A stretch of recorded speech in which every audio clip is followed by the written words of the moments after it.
ao verso 10. Diz assim: uma vez em terra, verificamos que a ilha se chamava Malta. Os bárbaros trataram-nos com singular humildade, porque acendendo uma fogueira, acolheram-nos a todos por causa da chuva que caía e por causa do frio. Tendo Paulo ajuntado e atirado à fogueira um feixe de gravetos, uma víbora, fugindo do calor, prendeu-se-lhe a mão. Quando os bárbaros viram a víbora pendente na mão dele, disseram uns aos outros: certamente este homem é assassino, porque salvo do mar, a justiça não o deixa viver. Porém ele, sacudindo o réptil no fogo, não sofreu mal nenhum. Mas eles esperavam que ele viesse a inchar ou a cair morto de repente. Mas depois de muito esperar, vendo que nenhum mal lhe sucedia, mudando de parecer, diziam ser ele um Deus. Perto daquele lugar havia um sítio, pertencente ao homem principal da ilha, chamado Públio, o qual nos recebeu e hospedou benignamente por 3 dias. Aconteceu achar-se enfermo de disenteria, ardendo em febre, o pai de Públio. Paulo foi visitá-lo e, orando, impôs-lhe as mãos e o curou. À vista desse acontecimento, os demais enfermos da ilha vieram e foram curados, os quais nos distinguiram com muitas honrarias, e tendo nós de prosseguir viagem, nos puseram a bordo tudo o que era necessário. Quero focar bem isto, tudo o que era necessário. Nós estamos diante de um texto maravilhoso, né? Um acidente que fez com que Paulo demonstrasse a verdade sobre o cristianismo. Jesus falou que aqueles que seguissem a eles, comessem alguma coisa mortífera, não aconteceria nada, tocasse serpente, escorpião, não ia acontecer nada. Então essa ilha de Malta, onde esse navio ficou encalhado lá, a devida tribulação que aconteceu na viagem de Paulo para Roma, era exatamente ao sul da Sicília, que é hoje. Então esse lugar hoje é chamado Baía de São Paulo. E nós vemos que os bárbaros aqui, chamados pelos gregos, eram aqueles que não falavam as línguas gregas. Nessa ilha, diz exatamente a história, que era uma ilha onde falava a língua dos fenícios. Então, nesse contexto que nós vemos aqui, existem algumas tribulações na vida, irmãos, que ao invés de ser desgraça, é bênção. E eu quero focar nesta noite, para você, trazer um tema para a tua vida, para que você comece exatamente a despertar a tua fé no Deus verdadeiro, no Deus da Bíblia Sagrada, não num Deus fictício, num Deus enganador, mas no Deus da Bíblia Sagrada. E eu quero falar nesta noite sobre o tema: nas tempestades da vida, somos fortalecidos pelas promessas de Deus. Paulo tinha a promessa de Deus. Paulo, devido às tempestades que aconteceu nessa viagem, Paulo não desanimou não. Paulo continuou, ele continuou firme no Senhor. O navio sofreu dano, mas ele teve uma visão, o anjo de Deus falou com ele que ninguém ia morrer, e exatamente o que aconteceu foi que não morreu ninguém. E Paulo conhecia exatamente as promessas de Deus para a vida dele, embora depois que ele chegou a Roma, ele ia ser decapitado, como diz a história. Mas nas tempestades da vida, somos fortalecidos pelas promessas de Deus em nossas vidas. Uma das coisas que acontece é quando nós estamos passando por problema, a primeira coisa que acontece é esquecermos das promessas de Deus. Ninguém se lembra mais das promessas de Deus. Parece que foi tudo em vão o tempo de cristianismo, parece que foi tudo em vão exatamente aquilo que Deus falou para você, e é exatamente isso que tem trazido um desalento, tem trazido exatamente tristeza para muitas pessoas. Mas nos momentos de angústia, diz o Salmo 119, o que me consola na minha angústia é saber que a tua palavra me vivifica.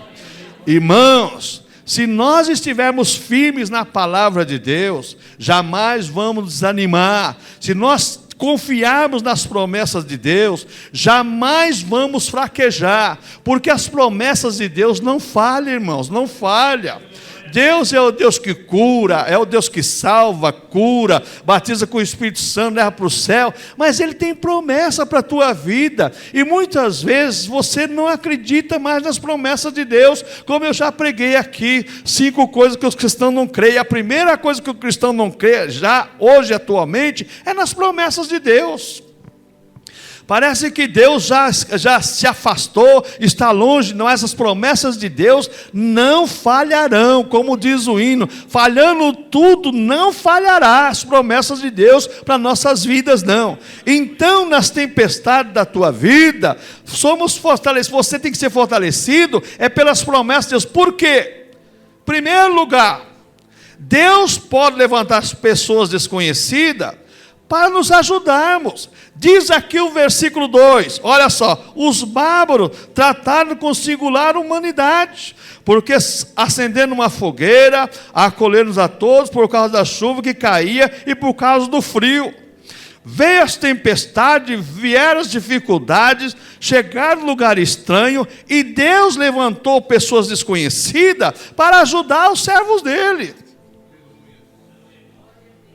Talvez o teu irmão te abandonou, teu irmão carnal, teu pai, tua mãe, teu avô, tua avó, tua tia, seu compadre, sua comadre, não importa quem foi que te abandonou, porque exatamente você confiava tanto que eles sempre iriam te ajudar. E para você foi a maior decepção da tua vida. Só que o Deus que fez a promessa nunca vai te abandonar. O Deus que fez a promessa nunca vai te deixar. O Deus que fez a promessa vai estar contigo todos os dias da tua vida. Jesus falou, eis que eu estou convosco todos os dias. Olha, isso é promessa de Deus. Mas nos momentos de luta as pessoas se esquecem de tudo. Se esquecem de tudo. Então Deus pode levantar pessoas estranhas para nos ajudar. Eu sou testemunha disso. Pessoas que a gente nem conhecia, de repente fica conhecendo, e são bênçãos em nossas vidas. Por que isso, irmãos? O nosso Deus tem poder para fazer muito mais além do que pedimos, do que pensamos, irmãos. Esse é o Deus da Bíblia Sagrada. Não é o profeta, não é o pastor, não é o apóstolo, não é o bispo, mas é o Deus da Bíblia Sagrada. É o Deus que faz.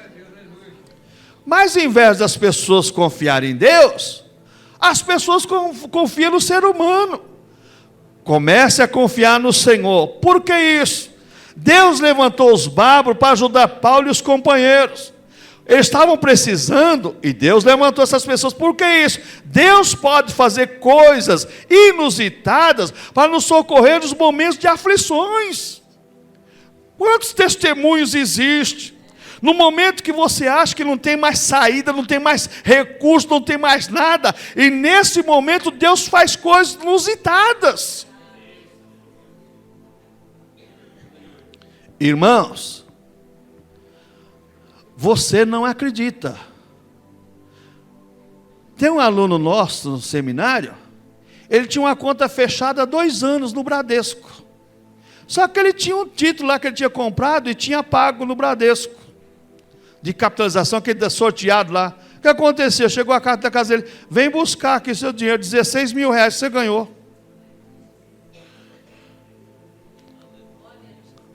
Conta encerrada.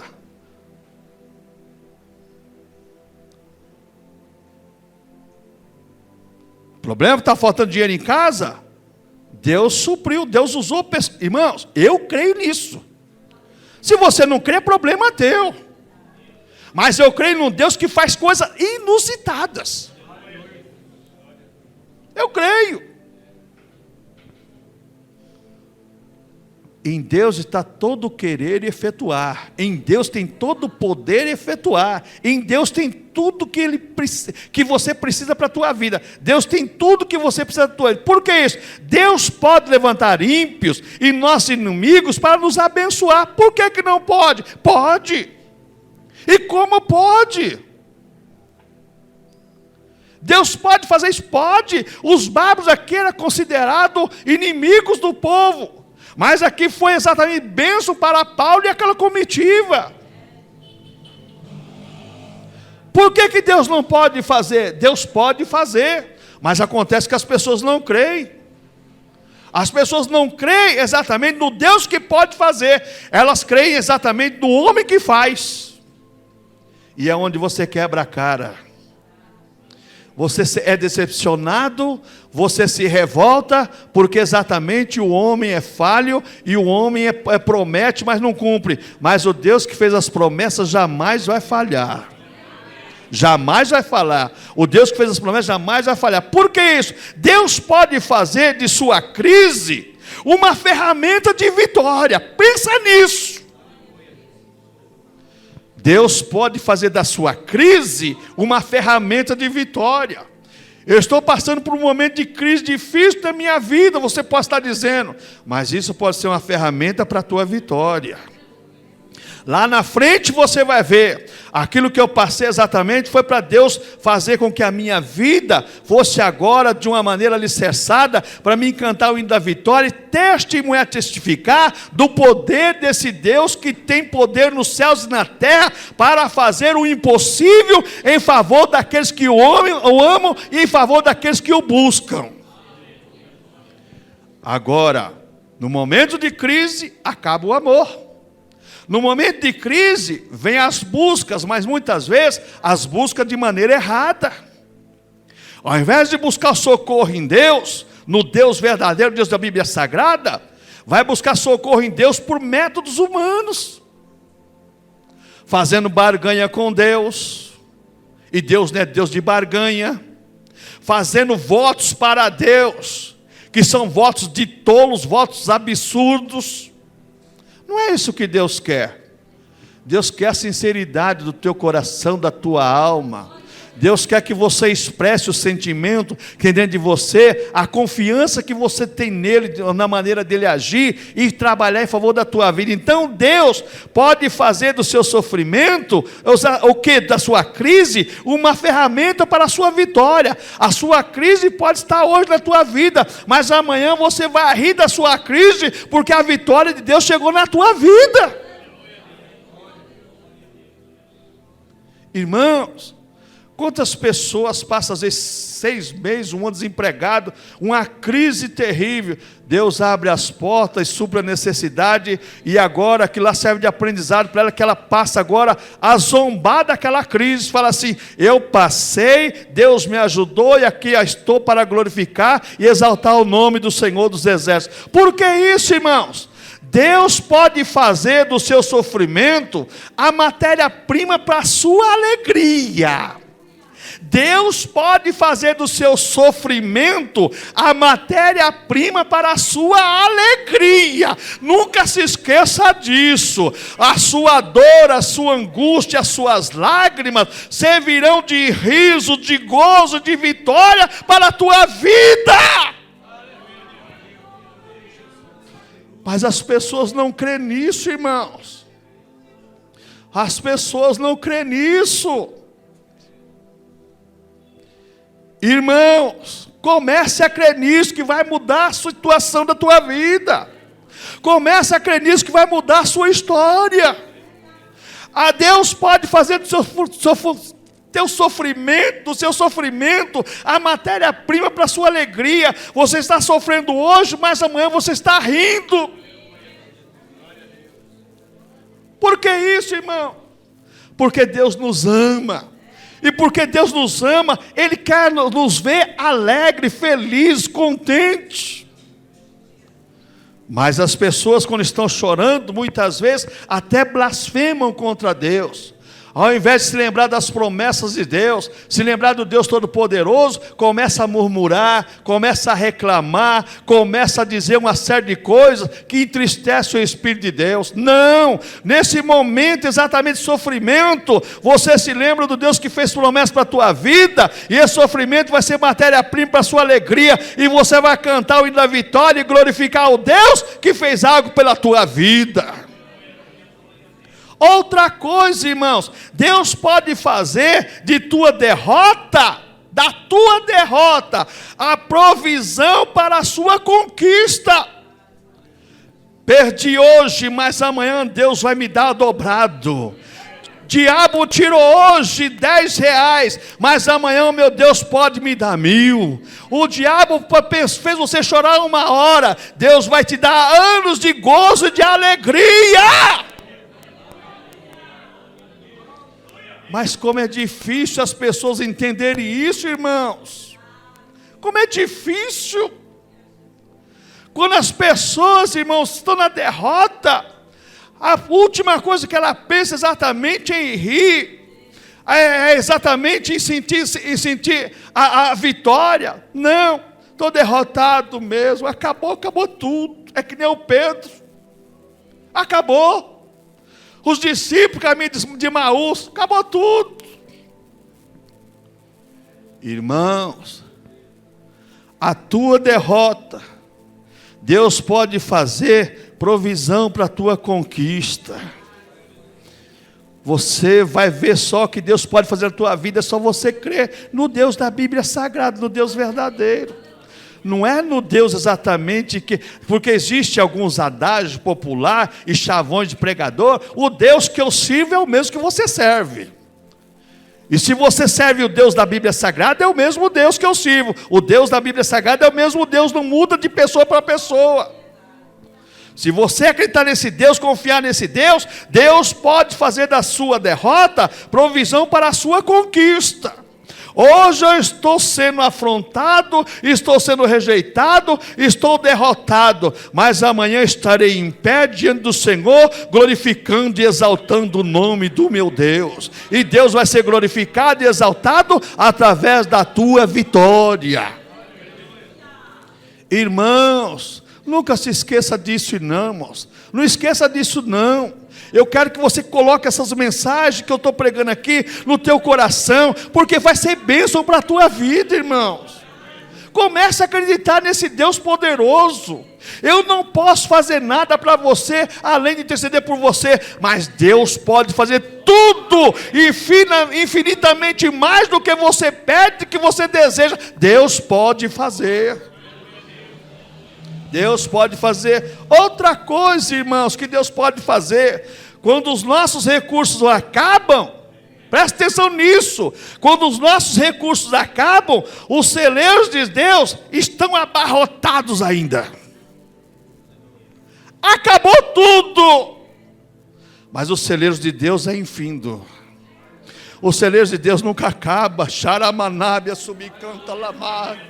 Aleluia, irmãos. Os celeiros de Deus estão cheios para a sua igreja. É que você não tem ousadia para entrar lá para buscar. Os celeiros de Deus estão cheios para a tua vida. Se você confiar nesse Deus verdadeiro e entrar em comunhão com Ele, você vai chegar no trono da glória celestial. E Deus tem bênção para a tua vida. Pastor, o senhor está pregando prosperidade. Não, estou pregando um Deus que pode fazer. É um Deus que pode fazer. O nosso tema é exatamente isso. Nas tempestades da vida, somos fortalecidos pelas promessas de Deus. Deus não quer que você fique rastejando, mendigando, sofrendo, implorando. Deus não quer isso, nem para mim, nem para você. Mas parece que nós nos acostumamos com esse tipo de coisas. Você conhece aquela história do camarada que mora numa casa, está pingando dentro, ele pega, coloca um balde lá, que passou a chuva, joga o balde de água fora, está tudo certo. Parou de chover, deixa lá. Não vai consertar o telhado. A mesma coisa somos nós. As lutas vêm e passam, como diz o hino, não desanima não. Quem crê em Jesus Cristo tem a salvação, é verdade. Só que a luta vem e passa, vem e passa, vem e passa, e a pessoa nunca conserta a sua vida diante de Deus, nunca coloca a sua fé verdadeira no Deus verdadeiro. Nunca. Nunca. E Deus está esperando uma atitude nossa. Ah, mas Deus tem poder para fazer sem eu pedir, sem eu pensar. É verdade, mas Deus também conta com a nossa atitude. Deus conta com as nossas ações também. Se você se aproximar dele, achegai-vos a mim, eu chegarei a vós, diz o Senhor vosso Deus. Mas muitas vezes nós somos exatamente esquecidos disso. Então acabou os recursos. Mas do céu não acabou não.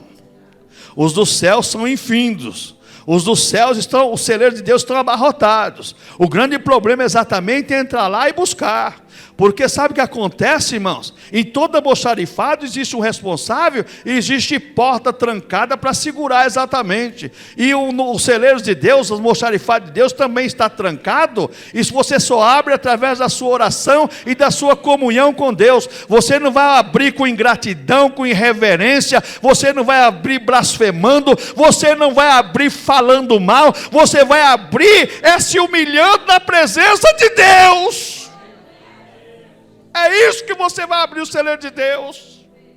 Não é ser exaltado, não, mas é se humilhando na presença de Deus.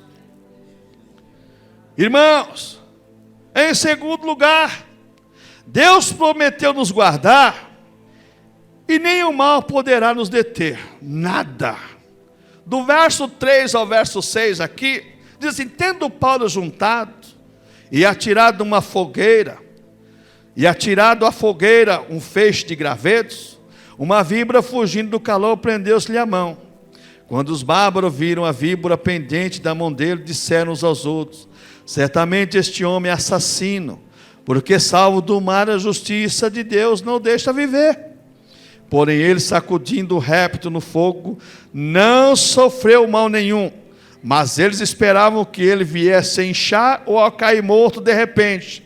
Mas depois de muito esperar, vendo que nenhum mal lhe sucedia, mudando de parecer, diziam ser ele um Deus. Irmãos, a serpente venenosa não deteve Paulo, não deteve a fé de Paulo, não deteve o ministério de Paulo. A serpente venenosa não causou nenhum dano a Paulo. A picada da serpente do homem ou mulher de Deus faz com que passemos de homicida para Deus. Olha o que diz aqui, olha, vendo que não acontecia nada, diziam, mudando de parecer, diziam, ser ele um Deus. Quando os nossos amados verem as nossas bênçãos dadas por Deus, aí eles vão ver exatamente em nossas vidas o verdadeiro Deus que nós servimos, irmãos. Irmãos, chega de testemunhar de um Deus de derrota, de um Deus de fracasso. Vamos viver uma vida cristã que venha acontecer isso em nosso derredor. Aquelas pessoas que vêem você derrotado, fracassado, vão dizer assim: mas não é aquele camarada, não é aquela pessoa. É ele mesmo, só que o Deus que ele serve abençoou aquela vida. O Deus que ele serve fez algo novo naquela vida. O Deus que ele serve transformou. O Deus que ele serve fez com que ele mudasse, tivesse uma guinada de 360 graus. Mas aonde está a nossa fé, irmãos? Hoje a fé das pessoas estão em igrejas, a fé das pessoas estão em placas de igreja, estão nos homens famosos. Não! A tua fé tem que estar alicerçada em Deus. Sabe por quê? Quando a serpente do pecado, da inveja, da malícia te picar, as pessoas vão ver exatamente que você não é exatamente como ela. Você é um homem, uma mulher de Deus, e Deus vai fazer algo notório na minha e na tua vida, para que Ele seja glorificado aqui na terra. Por que isso, irmão? Sabe por quê? Muitas provações fazem parte do plano de Deus para nós, para que Ele seja exaltado. Irmãos, quando Deus chamou Abraão, às vezes eu fico pensando, falo, meu Deus do céu, Deus chama Abraão, promete, faz promessa a Abraão, ao Abrão, depois a Abraão, quando Deus muda o nome dele. Deus faz coisa tremenda para aquele homem. E Deus fala assim: olha, mas a tua descendência será peregrina 400 anos. Olha, um Deus que promete e um Deus que já fala, vai acontecer uma aflição nos seus descendentes. Por que isso, irmãos? Muitas provações fazem parte do plano de Deus para nossas vidas.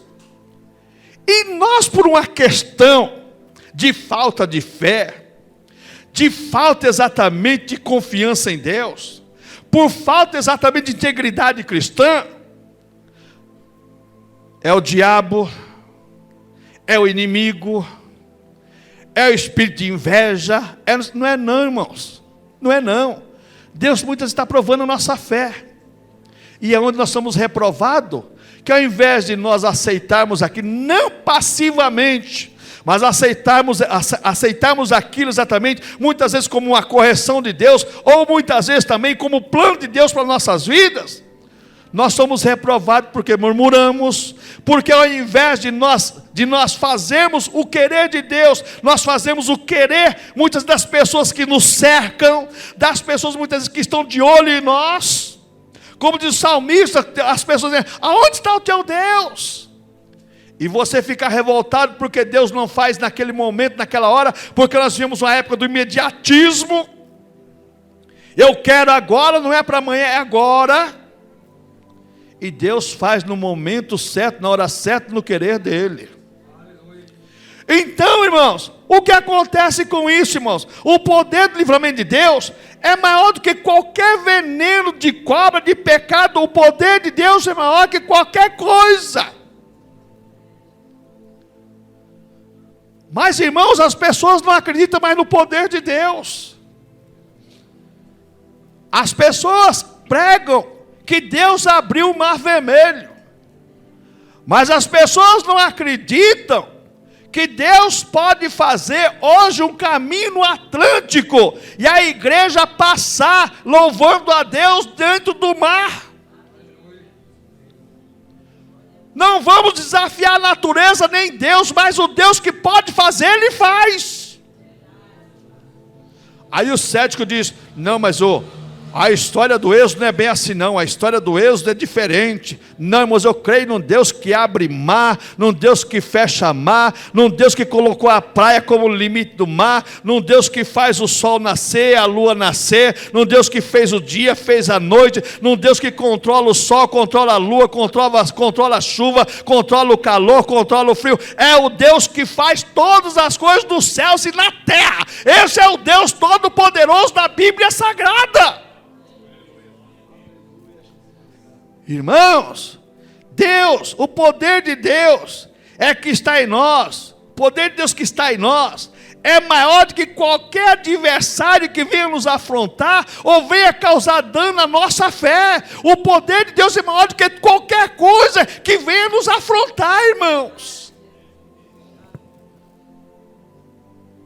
Mas, irmãos, fala a verdade. Aonde está a nossa confiança nesse poder? Se as pessoas hoje têm medo de passar embaixo de escada, saiu na rua, vê um gato preto, misericórdia. Chegou na esquina, tem uma macumba, desvia. Irmãos, aonde está o poder de Deus para a tua vida? Você não crê no poder de Deus não, irmãos?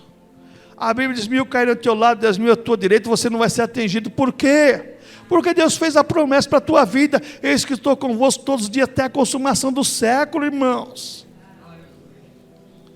Deus está conosco, irmãos. Nem glória a Deus você dá. Deus está com você, irmão.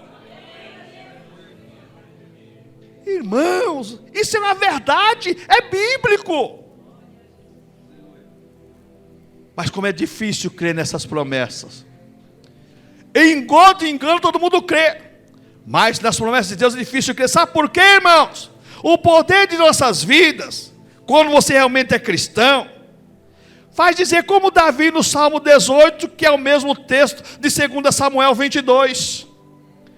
O salmista Davi, no Salmo 18, ou em 2 Samuel 22, ele diz algumas coisas a respeito de Deus, e quando eu pego esse texto, eu fico impressionado.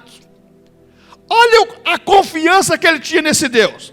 Ele diz assim: Deus é a minha força.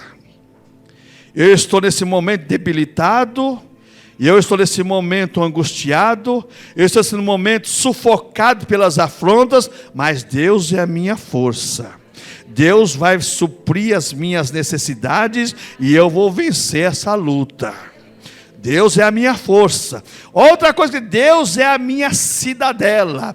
Exatamente, é o lugar, a cidade é o lugar exatamente onde se acolhia. É onde você se acolhe exatamente em Deus. Agora você quer se acolher na oração de fulano, na oração de ciclano, no método de ciclano, no método de fulano.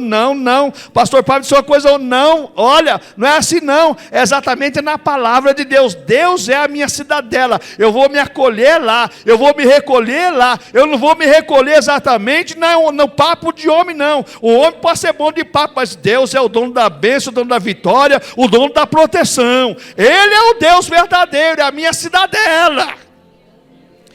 Outra coisa que o salmista diz no Salmo 18: Deus é o meu libertador. Eu estou cativo por esse problema, eu estou seguro nesse embaraço, mas Deus vai me livrar desse problema, Deus vai me livrar desse embaraço, porque Ele é o Deus que quebra cadeias, é o Deus que quebra grilhões, é o Deus que liberta do pecado, e é o Deus que liberta das agulhas desse mundo, das injúrias de Satanás e de todo o mal que nos cerca.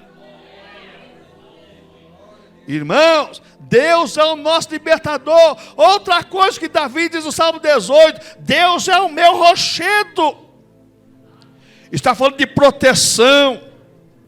Irmãos, quando algum animal se colocava naquelas tocas, naqueles buracos nas montanhas, era difícil pegar. O que os essênios fizeram quando os romanos estavam exatamente tomando conta do mundo, do grande império romano Israel?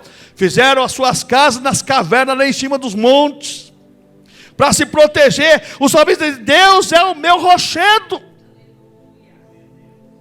Está falando exatamente de um Deus que é exatamente o quê? É um Deus que é fortaleza. É um Deus onde você pode se acolher continuamente, que não vai ter problema para você, além do que você possa suportar. Não sabe por quê? Porque Deus exatamente vai ser a sua proteção.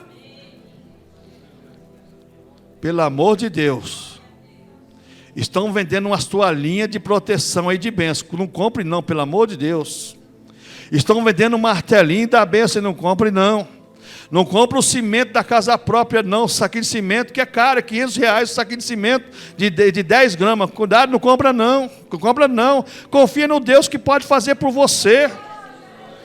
Cuidado com isso, irmão. Deus exatamente é a nossa força, a cidadela, nosso libertador, o nosso rochedo. Outra coisa que o salmista diz no Salmo 18: Deus é o meu refúgio. Não se refugie em estratégias de homem, não. Se refugie na palavra de Deus, no Deus da palavra. Irmãos, pelo amor a Jesus Cristo, irmãos, eu estou sob, olha que palavra, embaixo da cobertura do homem de Deus. Rapaz, você está acabado. Você está, como diz o caipira, você está na roça com carrapicho e tudo. Sabe o que é carrapicho? É um espinho danado que quando pega na sua canela, vou dizer uma coisa, viu? O bicho é terrível. Se você confiar na proteção do homem, você está na roça. Mas quando você confia na proteção de Deus, você está bem.